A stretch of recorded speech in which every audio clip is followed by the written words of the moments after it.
Hello friends, నమస్తే అండి. నేను మీ Bhargavi. Welcome to our channel.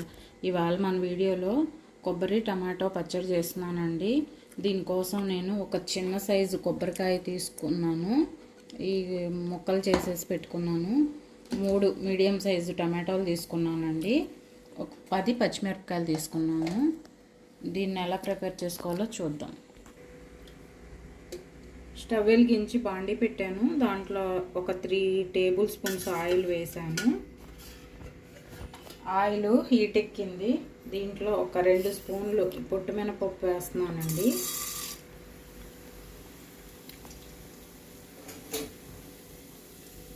దీన్ని కొద్దిగా వేగనిద్దాము. మినపప్పు కొద్దిగా వేగింది. కరివేపాకు వేస్తున్నాను.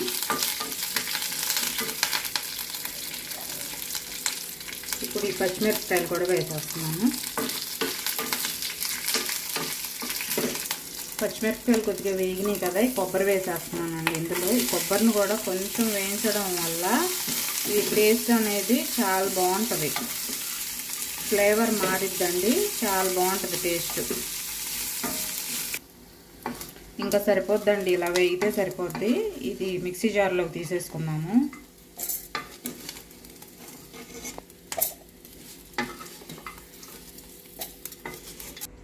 ఇదే జార్లో ఇంకో 2 టీ స్పూన్ల ఆయిల్ వేస్తున్నానండి. ఈ టమాటా ముక్కలు దాంట్లో వేసేసుకుందాం. ఈ టమాటా ముక్కల్లో ఉప్పు వేస్తున్నానండి. ఉప్పు వేయడం వల్ల ఈ టమాటాలు నీరు వదిలేసి త్వరగా మగ్గిపోతాయి. బాగా కలిపేసుకుని మూత పెట్టేసుకున్నాం. ఒకసారి మూత తీసి చూద్దామండి. ఈ టమాటాలు మగ్గుతున్నాయి కదా, ఈ స్టేజ్లో కొద్దిగా చింతపండు అండి. ఒకసారి బాగా కలిపేసి మూత పెట్టేద్దాం. మళ్ళీ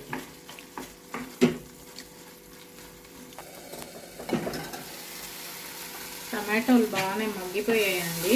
ఇంకా నేను స్టవ్ ఆఫ్ చేసేస్తున్నాను. ఇది చల్లారిన తర్వాత మిక్సీ పట్టుకుందామండి. ఈ మిక్సీ జార్లో ఇవన్నీ వేసుకున్నాం కదండి. దాంట్లో 4 వెల్లుల్లి రెబ్బలు, ఒక ½ టీ స్పూను జీలకర్ర వేస్తున్నాను. దీన్ని ఒకసారి మిక్సీ పట్టేసి తర్వాత టమాటో యాడ్ చేసేసి పచ్చడి తయారు చేసేసుకుందామండి.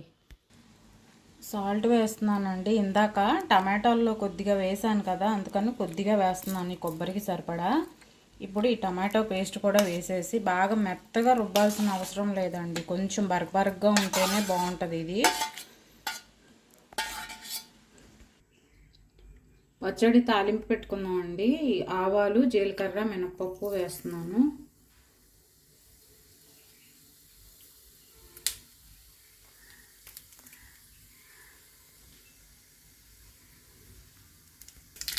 ఎండుమిరపకాయ, కొంచెం కరివేపాకు,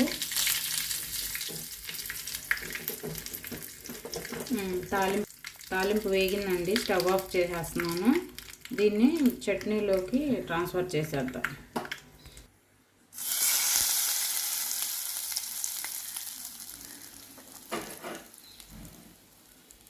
దీన్ని ఒకసారి బాగా కలిపేసి సర్వింగ్ బౌల్లోకి తీసుకుందామండి.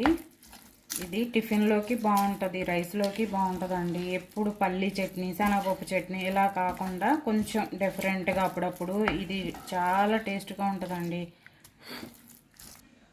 చాలా ఈజీగా కూడా చేసుకోవచ్చండి. దీన్ని సర్వింగ్ బౌల్లోకి తీసేస్తున్నాను. Thank you for watching friends.